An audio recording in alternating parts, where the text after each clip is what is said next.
جو لوگ کہتے ہیں جب تک آپ کسی فقہ کو مانتے نہیں ہیں، کسی امام کو مانتے نہیں ہیں تو آپ کی بخشش ہی نہیں ہونی، کہتے ہیں کچھ لوگ بھول جاتے ہیں، اللہ ان کی بھول دور کرے۔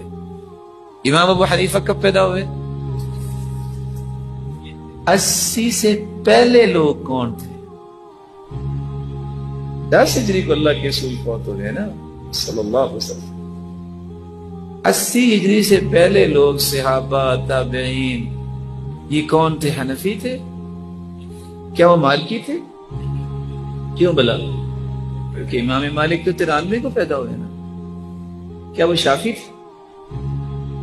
کہ امام شافعی تو 150 کو پیدا ہوئے۔ کیا یہ 80 سے پہلے لوگ حنبلی تھے؟ کون تھے؟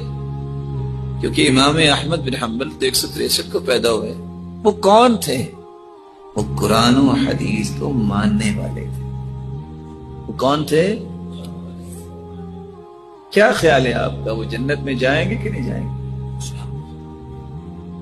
صحابہ اور تابعین اگر اور ان کے بعد میں آنے والے قرآن اور حدیث کو مان کے جنت میں جا سکتے ہیں تو آپ بھی ان تفرقوں میں پڑے بغیر کو حدیث پہ عمل کر کے جنت جا سکتے ہیں۔